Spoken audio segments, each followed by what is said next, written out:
नमस्कार मित्रांनो. श्रावण महिना सुरू झाला की मनात एक वेगळाच उत्साह, चैतन्य आणि पवित्रता जाणवू लागते. पाऊस आणि निसर्गाची हिरवी शाल यांच्या सोबतीने येणारा हा महिना म्हणजे सण, उत्सव, उपवास आणि भक्तीचा काळ. पण तुम्हाला माहिती आहे का, की श्रावण महिन्याला हिंदू धर्मात इतके पवित्र आणि सर्व महिन्यांमध्ये श्रेष्ठ असे का मानले गेले आहे? यामागे केवळ धार्मिक समजुती नसून खूप मोठे वैज्ञानिक, खगोलशास्त्रीय, खगोलीय आणि आयुर्वेदिक दृष्टिकोन देखील लपलेले आहेत. आजच्या या 20 मिनिटाच्या सविस्तर व्हिडिओमध्ये आपण या श्रावणाशी संबंधित अशा अनेक गोष्टी उलगडणार आहोत, ज्या कदाचित तुम्हाला आधी माहितीही नसतील. सगळ्यात आधी आपण समजून घेऊया, की या महिन्याला श्रावण हे नाव कसे पडले. वैदिक ज्योतिषशास्त्रानुसार जेव्हा सूर्य सिंह या राशीत प्रवेश करतो, तेव्हा श्रावण महिन्याची सुरुवात होते आणि या महिन्यातील प्रत्येक पौर्णिमेला फुल मून आकाशामध्ये चंद्र हा श्रावण नक्षत्राच्या प्रभावात असतो. श्रावण नक्षत्र हे भगवान विष्णूचे जन्मक्षेत्र मानले जाते. याच नक्षत्राच्या प्रभावामुळे या संपूर्ण महिन्याला श्रावण असे नाव मिळाले आहे. आता वळूया या महिन्यातील चंद्राच्या वैज्ञानिक आणि नैसर्गिक प्रभावाकडे. पौराणिक ग्रंथामध्ये चंद्रदेव आणि महादेव यांचे नाते आपल्या सर्वांनाच माहिती आहे. महादेवांनी आपल्या जटेमध्ये चंद्राला स्थान दिले आहे, पण यामागे एक अत्यंत सूक्ष्म खगोलीय आणि मानसिक शास्त्र दडलेले आहे. वैज्ञानिक आणि आध्यात्मिक दृष्टीने आपण श्रावण महिन्यात चंद्राची ऊर्जा आणि प्रभाव पृथ्वीवर सर्वात जास्त प्रबळ असतो. ज्योतिषशास्त्र आणि विज्ञानाचा हा एक रंजक मेळ आहे.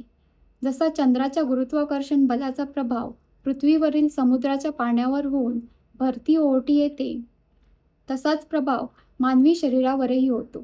कारण मानवी शरीरात देखील सुमारे 60 ते 70% पाणी असते. श्रावण महिन्यातील हा प्रबळ चंद्राचा प्रभाव माणसाच्या भावना म्हणजेच इमोशन्स आणि अंतःप्रेरणा म्हणजे इंट्युशन्सवर अधिक तीव्र आणि संवेदनशील बनवतो. विज्ञानाच्या भाषेत सांगायचे तर या काळात चंद्राच्या स्थितीमुळे आपल्या मानसिक लहरींमध्ये बदल होतात, ज्यामुळे भावनांचे चढउतार जास्त वेगाने होऊ शकतात. मनाच्या या वाढत्या संवेदनशीलतेमुळे मानवी मन चंचल किंवा अस्थिर होऊ शकते. म्हणूनच आपल्या ऋषीमुनींनी या काळात मन शांत ठेवण्यासाठी ध्यान, मेडिटेशन, जप, आत्मपरीक्षण आणि उपवास करण्याची अत्यंत वैज्ञानिक पद्धत सुरू केली. यामुळे मनातील विचलितता दूर होऊन मानसिक शांतता आणि आंतरिक शक्ती मिळते. चंद्राचा हा प्रभाव आपल्याला अंतर्मुख होण्यास आणि आत्मिक प्रगती साधण्यास मदत करतो. श्रावण महिना हा पूर्णपणे भगवान शिवशंकरांना समर्पित आहे. पण महादेवालाच हा महिना का आवडतो? यामागे 2 अत्यंत महत्त्वाच्या पौराणिक कथा आहेत. पहिली कथा आहे समुद्र मंथनाची.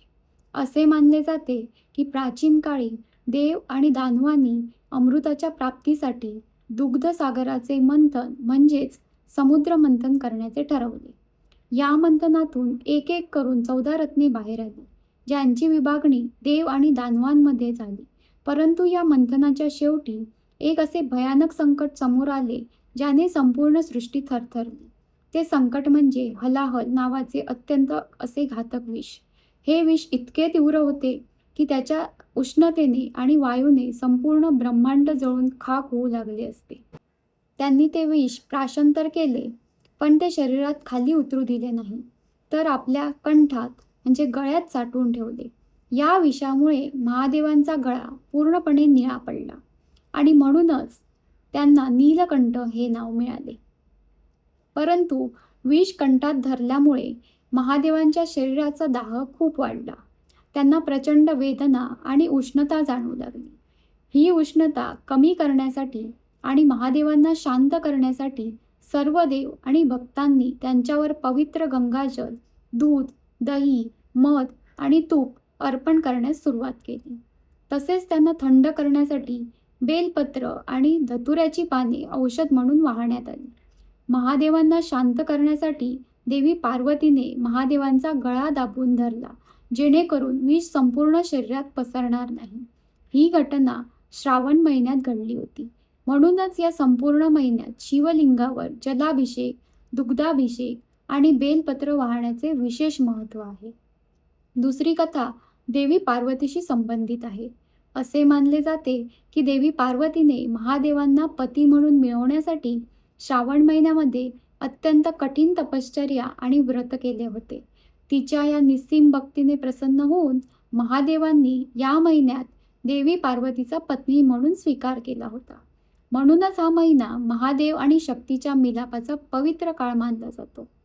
चला तर मग आता वळूया या पवित्र महिन्यातील उपवासाच्या वैज्ञानिक बाजूकडे. श्रावण महिन्यात अनेक जण सोमवारचे किंवा संपूर्ण महिन्याचे उपवास करतात.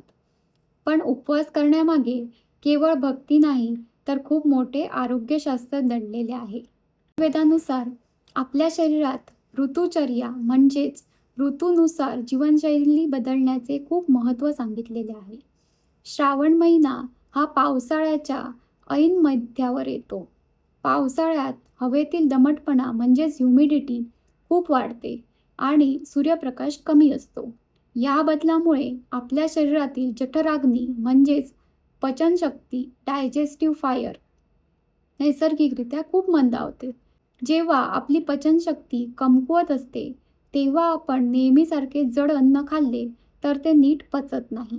यामुळे अपचन, गॅस, पोट फुगणे आणि विविध संसर्गजन्य आजार होण्याची शक्यता खूप वाढते. या परिस्थितीवर मात करण्यासाठी आपल्या पूर्वजांनी श्रावणात उपवास करण्याची आणि सात्विक आहार घेण्याची प्रथा सुरू केली. जेव्हा आपण उपवास करतो किंवा हलके अन्न खातो तेव्हा आपल्याला पचनसंस्थेला विश्रांती मिळते. यामुळे आपल्या शरीराला अनेक फायदे होतात. डिटॉक्सिफिकेशन, विषारी द्रव्ये बाहेर टाकणे. उपवासामुळे शरीराला स्वतःची स्वच्छता करण्याची संधी मिळते. साठवलेले टॉक्झिन्स शरीराबाहेर टाकले जातात. डायजेस्टिव्ह रिज्युव्हनेशन, पचनसंस्थेचे नूतनीकरण. पचनसंस्थेला विश्रांती मिळाल्यामुळे अन्न पचनाची क्षमता सुधारते आणि पोषण द्रव्यांचे शोषण अधिक चांगल्या प्रकारे होते. मेटाबॉलिक एन्हान्समेंट, चयापचय क्रिया. मर्यादित आणि हलका आहार घेतल्याने शरीराचे मेटाबॉलिझम सुधारते. पेशींचे पुनरुज्जीवन. आधुनिक विज्ञानाने देखील सिद्ध केले आहे की उपवास केल्याने शरीरातील ऑटोफॅगी नावाची प्रक्रिया सुरू होते, ज्यामध्ये शरीरातील खराब झालेल्या पेशी स्वतःहून नष्ट होतात आणि नवीन निरोगी पेशी तयार होतात.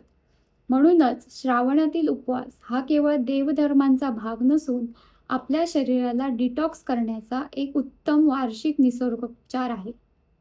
श्रावण महिन्यात मांसाहार पूर्णपणे वर्ज्य केला जातो. तसेच कांदा, लसूण आणि काही विशिष्ट भाज्या जसे की पालेभाज्या आणि वांगे खाणे देखील टाळले जाते. या नियमांच्या मागे काय कारणे आहेत ते आपण वैज्ञानिक आणि आयुर्वेदिक दृष्टिकोनातून सविस्तर समजून घेऊया. मांसाहार का टाळावा? पहिले कारण म्हणजे पचनाचा ताण. मांसाहार हा पचायला अत्यंत जड असतो. पावसाळ्यात मंदावलेल्या जठराग्नीमुळे मांसाहार पचवणे आपल्या शरीराला खूप कठीण जाते, ज्यामुळे पोटाचे विकार उद्भवू शकतात. दुसरे कारण म्हणजे संसर्गाचा धोका.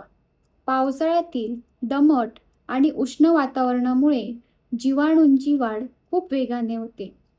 यामुळे मांस आणि मासे अतिशय वेगाने खराब होतात किंवा दूषित होतात. अशा काळात दूषित मांसाहार केल्यास फूड पॉयझनिंग होण्याचा धोका सर्वाधिक असतो. तिसरे कारण म्हणजे प्राण्यांचा विणीचा काळ म्हणजे ब्रीडिंग सीझन. पावसाळा हा जलचर आणि इतर अनेक प्राण्यांचा पुनरुत्पादनाचा काळ असतो. निसर्गाच्या चक्राला धक्का न लावता या प्राण्यांची संख्या टिकून राहावी म्हणून देखील या काळात शिकार आणि मांसाहार टाळण्याची परंपरा आहे. श्रावण महिन्यात आणि उपवासाच्या काळात शरीर निरोगी, सक्रिय आणि ऊर्जावान ठेवण्यासाठी हलका, पचायला सोपा आणि सात्विक आहार घेण्याचा सल्ला दिला जातो. या काळात उपवासासाठी वरीचे तांदूळ म्हणजेच भगर, साबुदाणा, राजगिरा, शिंगाड्याचे पीठ आणि कुट्टू म्हणजे बकव्हीटचे पीठ यासारखे पर्यायी तृणधान्य खावीत. शरीराला पुरेशी ऊर्जा मिळण्यासाठी आहारात ताजी फळे, सुका मेवा आणि दूध यांचा प्रामुख्याने समावेश करावा. तसेच पावसाळ्यात मंदावलेली पचनशक्ती वाढवण्यासाठी आणि अन्नपचन सुलभ करण्यासाठी आहारात आले आणि जिरे यांसारख्या पाचक मसाल्यांचा वापर करावा आणि नेहमीच्या साध्या मिठाऐवजी सेंधव मीठ म्हणजेच रॉक सॉल्ट वापरावे. पावसाळ्यातील संसर्ग आणि आजार टाळण्यासाठी नेहमी ताजे, घरी बनवलेले आणि गरम अन्न खाण्यास प्राधान्य द्यावे. श्रावण महिना हा व्रतवैकल्यांचा महिना आहे. या महिन्यात अनेक महत्त्वाचे सण आणि उपवास केले जातात. त्यातील काही महत्त्वाचे व्रत आपण पाहूया.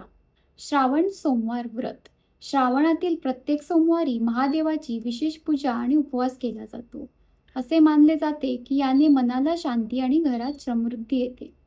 16 सोमवार व्रत. श्रावणातील पहिल्या सोमवारपासून सुरू होऊन सलग 16 सोमवार केले जाते. विशेषतः तरुण मुली चांगला पती मिळण्यासाठी आणि सुवासिनी स्त्रिया वैवाहिक सुखासाठी हे व्रत करतात. मंगळागौर व्रत. श्रावणातील प्रत्येक मंगळवारी नवविवाहित स्त्रिया देवी मंगळागौरीची पूजा करतात. पतीच्या दीर्घायुष्यासाठी आणि सुखी संसारासाठी हे व्रत केले जाते. रात्रीच्या वेळी महिला एकत्र येऊन पारंपरिक खेळ खेळतात, ज्यामुळे सामाजिक सलोखा देखील वाढतो. आपल्या शारीरिक क्षमतेनुसार लोक वेगवेगळ्या प्रकारे उपवास करतात. निर्जला उपवास. यामध्ये अन्न आणि पाण्याचा थेंबही न घेता पूर्ण उपवास केला जातो. हा सर्वात कठीण उपवास आहे. दुसरा म्हणजे फलाहारी उपवास. यामध्ये तृणधान्ये न खाता फक्त फळे, दूध, साबुदाणा, राजगिरा, शिंगाडा पीठ आणि बटाटे यांसारखे हलके पदार्थ खाल्ले जातात. यात नेहमीच मिठाऐवजी रॉक सॉल्ट वापरले जाते. एकभुक्त उपवास. दिवसभर उपवास करून संध्याकाळच्या पूजेनंतर एक वेळ सात्विक भोजन घेतले जाते. मित्रांनो, श्रावण महिना म्हणजे केवळ उपवास किंवा नियम पाळणे नव्हे, तर तो आपल्या मनाला आणि शरीराला एक नवी ऊर्जा देण्याचा काळ आहे.